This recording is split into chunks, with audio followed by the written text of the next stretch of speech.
Krake is Germany's only dive coaster. Located at Heide Park, this Bolliger Mabillard dive machine started a trend. It introduced the world to the small-scale dive coasters.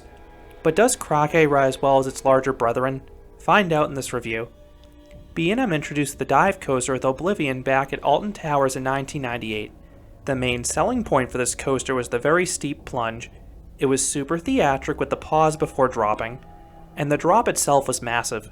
The first 6 dive coasters all featured drops that were at least 18 stories tall.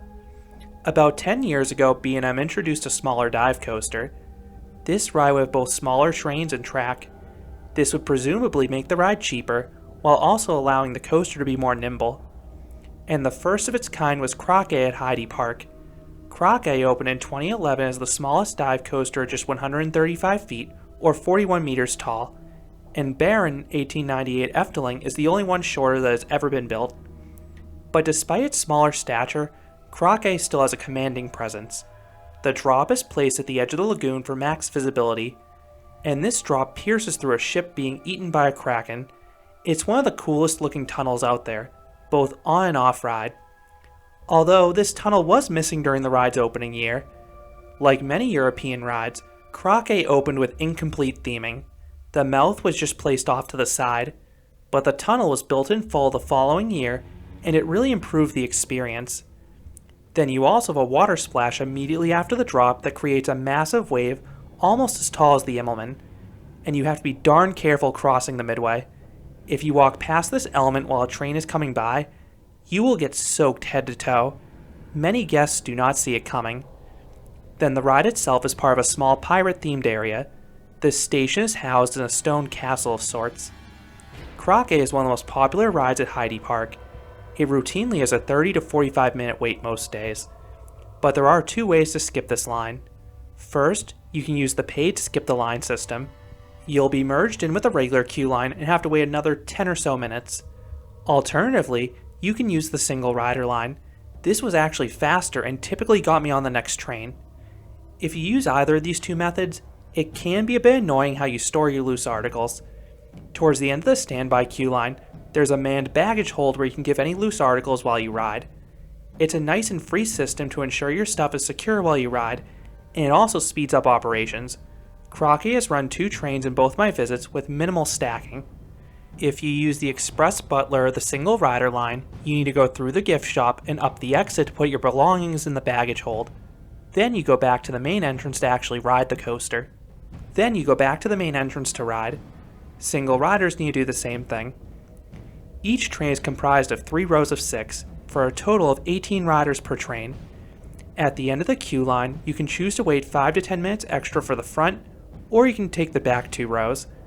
I know many like the enhanced visuals of the front row, but I actually prefer Krake in the back for the extra oomph over the drop.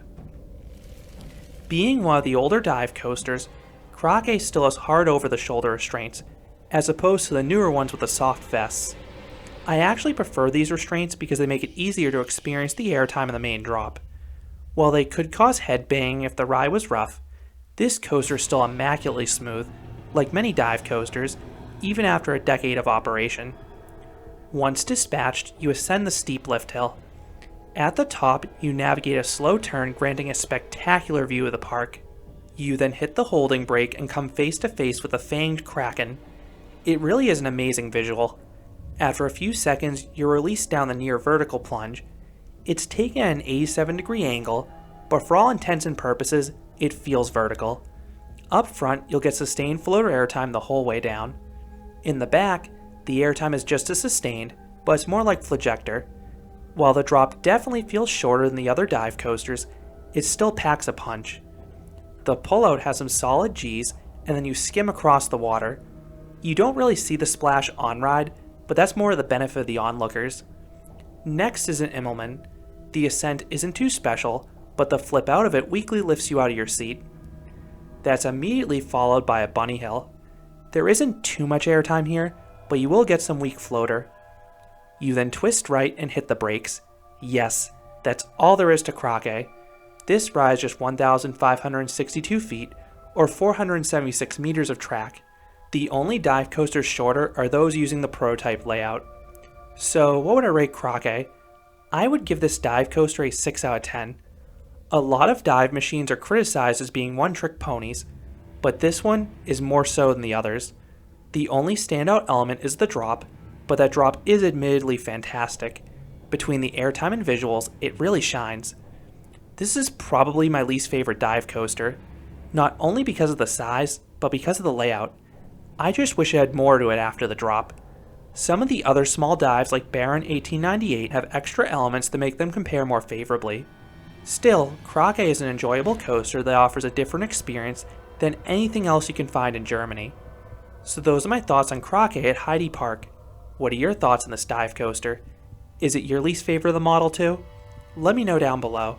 If you enjoyed this review, I'd appreciate it if you gave this video a like, and you consider subscribing, because there'll be a lot more roller coaster and amusement park videos here at Canopy Coaster. Thanks for watching.